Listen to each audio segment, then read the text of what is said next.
nós temos, claro, o nosso italiano predileto, Carlo Cauti, se juntando aqui a nós para comentar também. Cauti, está aí, tarifaço Donald Trump. Replico a pergunta que fiz à Marina Helena. Você, como economista, acha que essas decisões Donald Trump traz algum risco de recessão à América? Muito boa tarde, Gesiane, boa tarde, Marina, boa tarde ao nosso público. Então, sim e não, Gesiane, porque se de um lado tarifas alfandegárias vão aumentar os custos internos nos Estados Unidos, porque o preço das coisas vai aumentar. O aço para os carros vai ficar mais caro, o aço para as casas vai ficar mais caro, o aço para tudo, estou sendo só um exemplo, mas poderia fazer vários outros.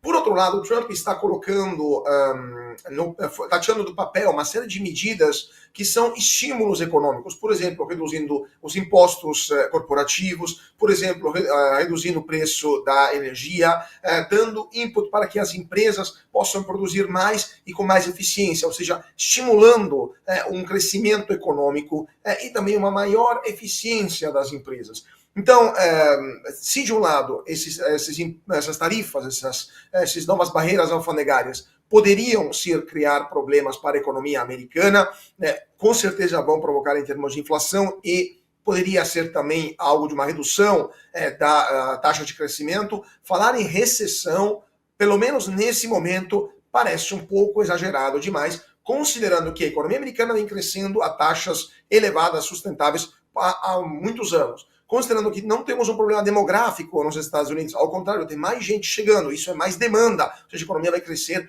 ainda mais. E considerando também que temos um avanço tecnológico que vem dos Estados Unidos, que é muito superior a qualquer outro país do mundo, vai ser difícil que essa situação acabe se revertendo e se crie uma possível recessão. Com certeza, terminando, só Gisele, com certeza, quem vai sofrer serão os outros países que têm balanças comerciais favoráveis em relação aos Estados Unidos, que têm um superávit comercial com os Estados Unidos. A União Europeia, por exemplo, vai ter um prejuízo, estava dando uma olhada nos cálculos hoje de manhã na imprensa europeia, de 0,4% do PIB, que é muita coisa para uma União Europeia que já está em crise por si só. Enquanto os americanos vão ter uma redução no seu PIB de 0,2%, mas eles vêm crescendo a 2,5% mais ou menos por cento ao ano em média. Então, vai doer para muita gente, vai doer menos para eles. Marina Helena, junte-se aqui a nós para esse debate a respeito do tarifaço Donald Trump. Brasil está também naquele tabelaço ali, Donald Trump está segurando um tabelão. Brasil também está nessa tabela aí, junto da Índia, enfim, junto do Canadá, junto de outros países. Como é que essa tarifa vai afetar aqui a nossa produção? Como é que vai comprometer? Se vai comprometer a nossa economia brasileira?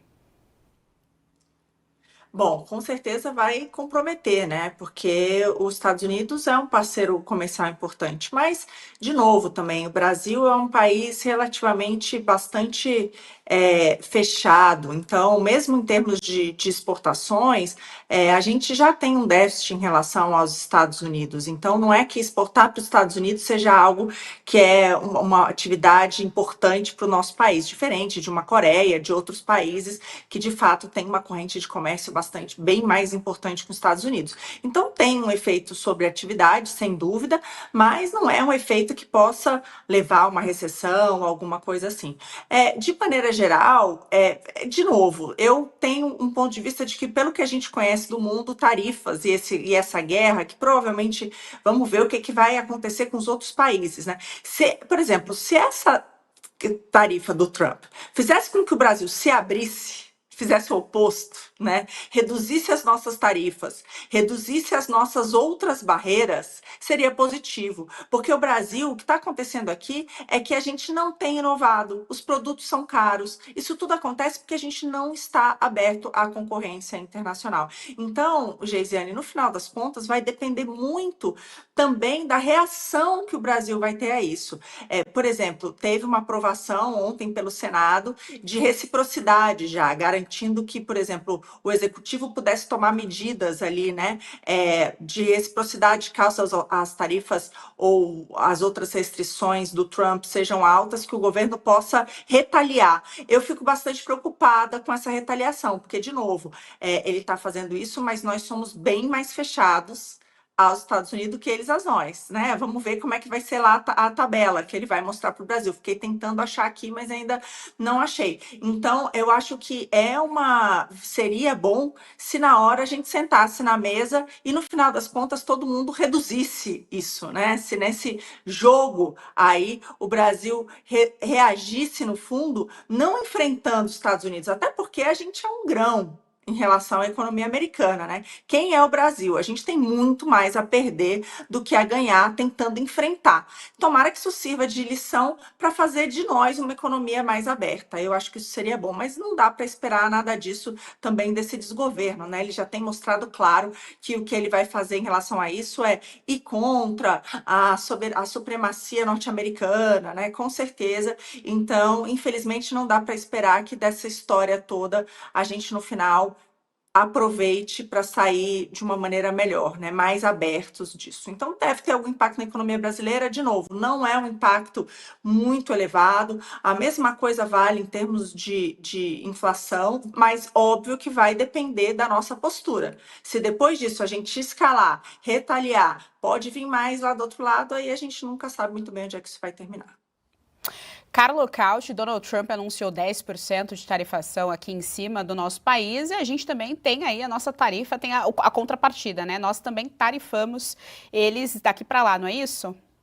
Não, é exatamente aquilo que a Marina estava dizendo. Primeiramente, deixa eu só falar para o nosso público, estou aqui hoje em Porto Alegre, cobrindo o Fórum da Liberdade, que vai durar até essa sexta-feira, então teremos uma programação especial aqui no Jornal da Oeste.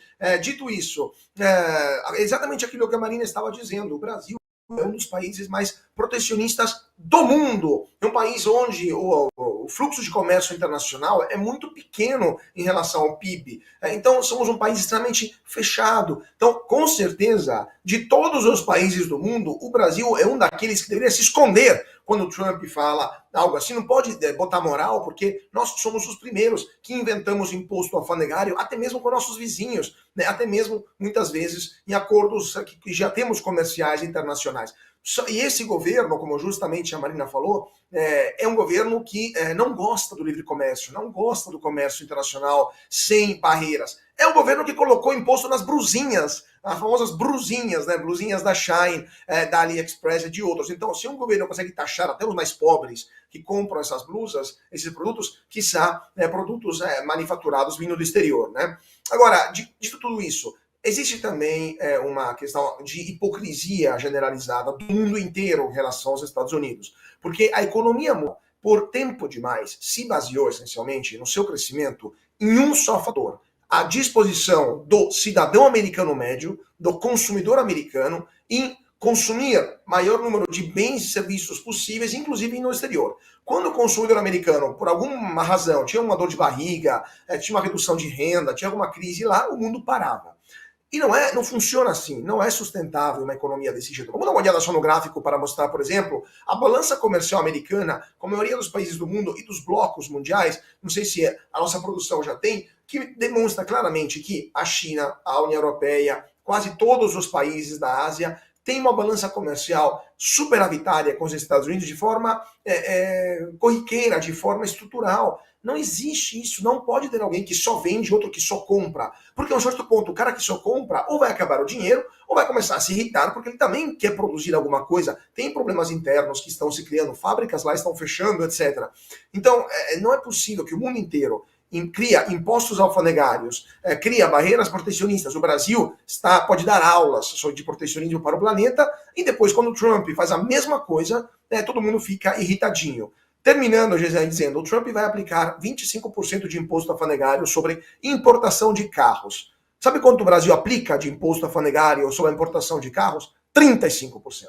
Então, o Brasil, com certeza, e esse governo ainda mais, não pode dar moral nem aulas de livre mercado, de livre comércio para ninguém, porque somos um dos países mais fechados do planeta.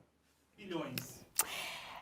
Obrigada, Caute. Daqui a pouco a gente volta com você. Serrão, Serrão, o loirão chegando. Tá aí o loirão. Ele falou também agora a respeito de como as empresas vão se movimentar ali dentro dos Estados Unidos. Quem é que vai movimentar a economia? Quem é que vai investir ali? Ele mencionou a Apple com 500 bilhões de dólares. Ele mencionou a Meta também. Ele mencionou as montadoras de carro como a Hyundai. Então tem essa movimentação ali na indústria americana também, juntando-se aí a esse tarifaço que o Donald Trump acabou de anunciar. O foco do Lourão é muito claro e era promessa de campanha que ele vai cumprir: reindustrializar os Estados Unidos para gerar emprego. Agora, estou ansioso para ver a declaração de guerra de Lula contra Trump. Agora o Senado até nos permite que a gente possa fazer uma reciprocidade. Só que, como já explicaram Cauti e a querida Marina Helena, isso é inútil, a gente aqui já taxa demais os outros. Não precisa de reciprocidade aprovada pelo Senado para piorar ainda mais a nossa situação. Do ponto de vista econômico, a gente ainda é visto como o subnitrato do pó de merda, do cocô do cavalo, do bandido, do filme coadjuvante de cowboy que ninguém quer assistir. Esse é o retrato do Brasil. Só que nós temos hoje um problema. Nós somos um grande exportador de commodities. Somos também um consistente exportador de burrice. O Brasil está exportando muita coisa errada. E o pior, e aí o bicho pega, também estamos exportando droga. E aí é que a coisa vai pegar para o nosso lado. Não vai ter reciprocidade por parte da turma do Lourão, não. Para cá vai vir cacete para cima do Brasil. Vai ser uma guerra que a turma daqui ainda não acordou para o momento de quando ela vai começar. Não vai ser guerra econômica, vai ser geopolítica e com ações militares impressionantes, nunca vistas até agora. E já demos a sinalização no Jornal da Oeste de hoje. Vai ter ajuda de Israel. Então, sai de baixo, que o que vem aí do Lourão a gente ainda não viu. A grande trumpicada está por vir. Carlo Cauti, você trouxe um gráfico aqui para gente, para nossa audiência. Diga lá. Pois é, eu queria mostrar para a nossa audiência dois gráficos, aliás. Primeiro, o gráfico que mostra os países mais protecionistas e os menos protecionistas do mundo. Vamos dar uma olhada. Tem um gráfico que mostra aqui, esse gráfico aqui, que mostra claramente quais são os países que mais aplicam barreiras alfandegárias aos produtos que vêm do exterior. São aqueles com uma cor mais vermelha, mais avermelhada. Então a gente vê a Argentina, por exemplo, a Venezuela, campeões também mundiais de protecionismo, a Índia, ultra protecionista, especialmente no setor agrícola, e nossos produtores do agronegócio sabem muito bem disso. O Irã também, mas muitos países africanos, a Algéria, o Egito, geralmente os países mais protecionistas são países mais pobres. E são pobres justamente porque são protecionistas. Porque quando você protege as suas empresas, você acaba criando ineficiência, empresas que são protegidas da concorrência, empresas que produzem pior, mais caro e menos produtos. Então, vai ficar mais pobre. O Brasil está nessa lista, tá? Enquanto, olha os Estados Unidos, sempre aplicaram poucas tarifas internacionais e também por isso conseguiram prosperar em alguns momentos de sua história. Mas as coisas estão mudando, como o Serrão falou, o objetivo agora, além do econômico, é político, é reindustrializar os Estados Unidos. Outro gráfico, o segundo que eu queria mostrar para vocês, não sei se já está pronto, é um gráfico, aqui estamos, que mostra quais são os principais parceiros comerciais da balança de pagamento, da balança comercial, aliás, de produtos dos Estados Unidos, só produtos, sem serviços. Olha a China, olha a União Europeia, olha o México, olha o Vietnã. Não é sustentável ter uma balança comercial estruturalmente deficitária, porque isso cria um custo político, um custo social, um custo econômico. No caso do Brasil, a nossa sorte é que a balança comercial com os Estados Unidos, alguns anos é deficitária, outros anos é superavitária. Nesse caso, é superavitária para os americanos e por isso estamos aliviados de tarifas adicionais. Mas não podemos brincar em serviço, porque o Trump está muito atento a essas questões e com certeza vai ficar de olho também nos nossos comércios bilaterais.